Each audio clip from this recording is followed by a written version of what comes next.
5 मार्च को देश की 123 राजधानी की प्रॉपर्टी को वक्फ बोर्ड को सौंपने का निर्णय लिया। मेरी राय ये बनी है कि अब हम इस ज्वाइंट पार्लियामेंट्री कमेटी के टेन्योर के एक्सटेंशन के लिए मैं हाउस में एक रेजोल्यूशन मूव करूंगा। गौरव गोगोई जी को पार्लियामेंट्री अफेयर्स की अगर जानकारी है तो ये रिपोर्ट पार्लियामेंट तैयार करती है और जो सवाल जवाब मेंबर्स के होते हैं उनका है। प्रक्रिया तो ये है कि जो ड्राफ्ट रिपोर्ट हमारी तैयार होगी हम मेंबर्स को सर्कुलेट करेंगे। जो प्रपोज्ड अमेंडमेंट्स हैं उस पर हम लोगों से अगर सहमत हैं तो ठीक है, अगर नोट ऑफ डिसेंट है तो वो दे दे। गवर्नमेंट ऑफ इंडिया ने अपने बिल में 44 अमेंडमेंट्स को प्रपोज किया है। उस पर अगर किसी मेंबर की कोई राय है उसमें कोई अमेंडमेंट चाहता है तो वो हम उनसे मांगेंगे। अभी ये कैसे कोई कह सकता है कि जब रिपोर्ट अगर कोई रिपोर्ट तैयार होगी तो वो रिपोर्ट मेंबर्स को सर्कुलेट होगी तब जाएगी हमारे पार्लियामेंट में। वक्फ संशोधन विधेयक बिल को लेकर के हंगामा थमने का नाम नहीं ले रहा है। इस विधेयक की जांच कर रही संसदीय समिति में बुधवार को जमकर बवाल मच गया। उम्मीदें लगाई जा रही थी कि संसद के सत्र में ये विधेयक पेश होगा, लेकिन विपक्ष के रवैये की वजह से आखिरकार सरकार को झुकना पड़ा। विपक्षी सदस्यों ने कार्यवाही को मजाक बताते हुए मीटिंग का बहिष्कार कर दिया। हालांकि बाद में वे वापस लौट आए। समिति के अध्यक्ष जगदम्बिका पाल ने कार्यकाल बढ़ाने की बात कही है।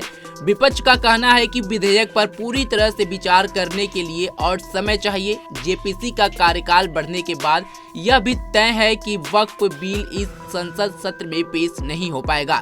यह और लंबे समय तक के लिए लटक सकता है। संसद की एक कमेटी वक्फ कानून में बदलाव पर विचार कर रही है। इस कमेटी के चेयरमैन जगदम्बिका पाल हैं। बुधवार को मीटिंग में विपक्षी सदस्यों ने हंगामा किया और बहिष्कार किया। उनका आरोप था कि मीटिंग जल्दबाजी में की जा रही है। विपक्ष कमेटी का कार्यकाल बढ़ाना चाहता है ताकि कानून पर ठीक से विचार हो सके।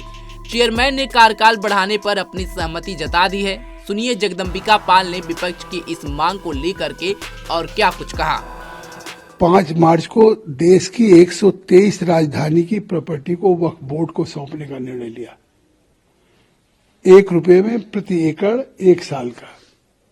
अब उस पर स्टे हो गया, नहीं तो आप सोचिए कि ठीक चुनाव के एक दिन पहले उस समय की सरकार ने, कांग्रेस की, आखिर इतना बड़ा फैसला लिया। उस पर भी लोगों ने, नसीर ने कहा और सब लोगों ने कहा, तो उस पर भी हमने मंत्रालय से जब सवाल पूछा तो उन्होंने कहा साहब हमको इसमें यूडी के लिए बुलाना चाहिए। तो मुझे लगता है कि अभी और इसको डिटेल डिस्कशंस के लिए अभी मंत्रालयों को कुछ बुलाना, कुछ राज्यों को बुलाना है।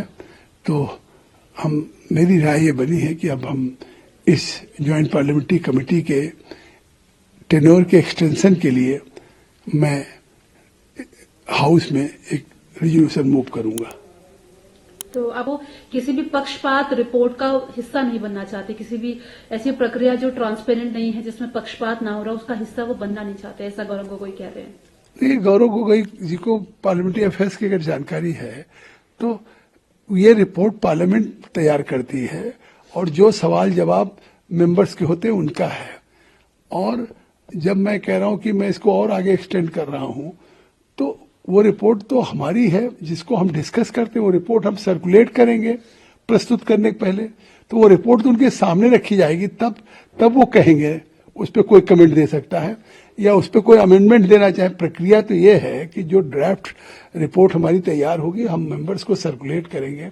जो प्रपोज्ड अमेंडमेंट्स हैं उस पर हम लोगों से अगर सहमत हैं तो ठीक है, अगर नोट ऑफ डिसेंट है तो वो दे दे, या अगर वो चाहते हैं कि हम इसमें कुछ अमेंड करना चाहते हैं, जो गवर्नमेंट ऑफ इंडिया ने अपने बिल में 44 अमेंडमेंट्स को प्रपोज किया है, उस पर अगर किसी मेंबर की कोई राय है उसमें कोई अमेंडमेंट चाहता है तो वो हम उनसे मांगेंगे बाय सर्कुलेशन।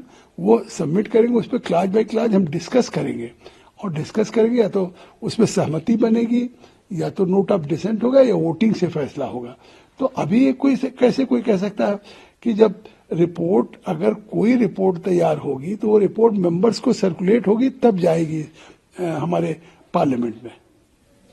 आप यदि एक्सटेंड करेंगे तो कितना दायरा रहेगा, कितने लंबे समय तक वो एक्सटेंड हो सकता है? नहीं, ये तो हम कल रेजोल्यूशन मूव करेंगे तो सदन डिसाइड करेगा।